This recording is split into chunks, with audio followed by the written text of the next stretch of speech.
Hi there, this is Sun Singh. It's good to see you after this long weekend. Once again, I'd like to introduce myself. I'm Sun Singh.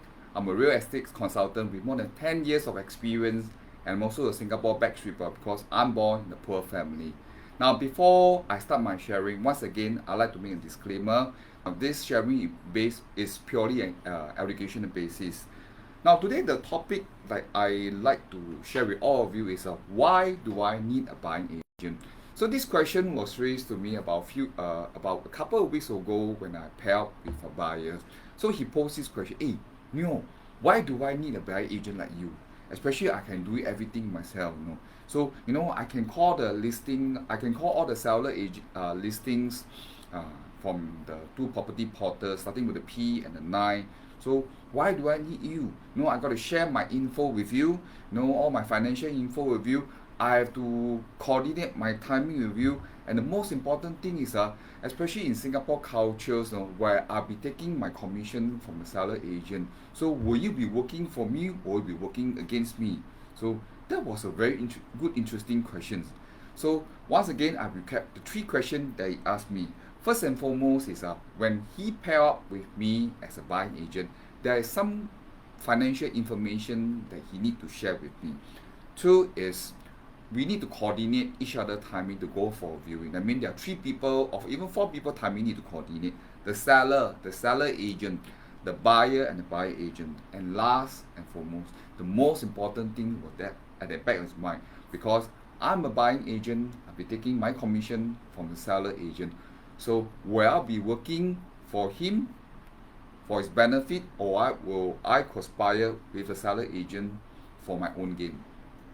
So should start off with the first question. Okay, but before we start, in case you need a buying agent to upgrade or to purchase a private property, go to www.sbbcode.com. Now, first question that he has for me: sharing his financial information. Now, I think this question has to be based on trust. So the first thing that we pair up with the buyer, we roughly want to know how much they earn per annum, or what is the NOA, notice of assessment. Then we would like to know what is his age, whether does he have a car loan, credit card loan, bad debts. We want to know all these things so that we will roughly know what is the amount that they can loan, how much can he pay per month.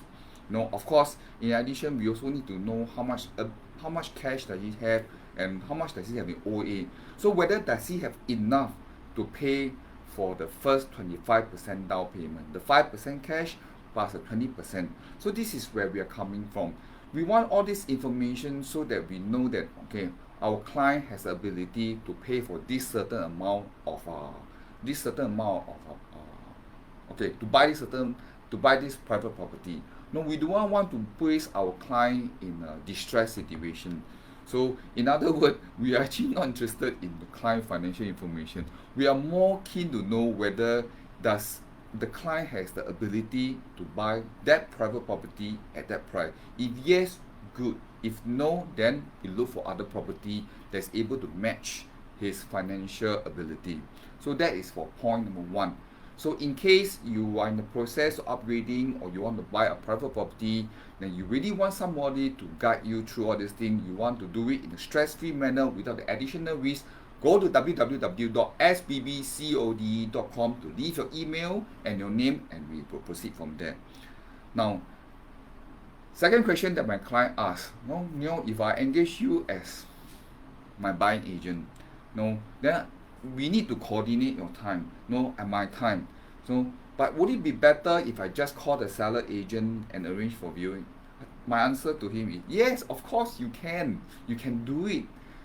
Because his thinking probably is like, if I go straight to the seller agent, wouldn't that be better for the seller agent? It incentivize him, because now the seller agent can collect the 2% commission instead of the 1%. Wow, I totally agree on that. But let's think about it. Yes, the timing wise, I agree. We have to coordinate 4% timing, and sometimes it's quite a challenge. But let's ask ourselves a really good question. Now, today, if there's a seller agent, then the seller agent represents the seller. You, as a direct buyer, you go to the seller agent. You have to ask yourself, would the seller agent help you as a buyer to lower the seller price so that he can earn his 2% commission, or he will try to jack up your price so that he can go back to the seller to ask for his 2% commission or even higher. I think your guess is as good as mine. That's why the buyer agent is there to help the buyer to source up the right property and enter the negotiation.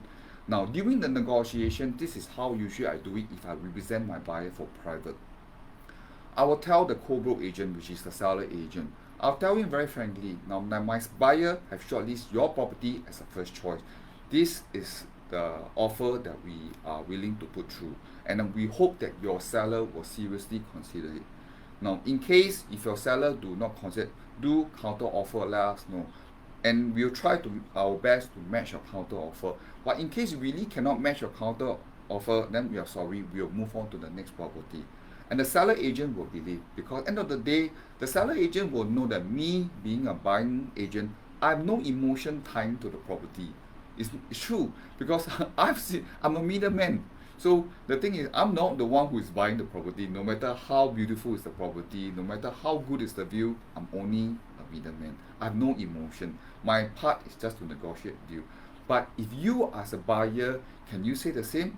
You can't be telling the seller agent, no, actually I offer for a property because of actually I'm okay lah. Then no, it's like, if I cannot get yours, I go for the second best on my release. Or actually, this property to me so only lah. Do you think the seller agent will believe you?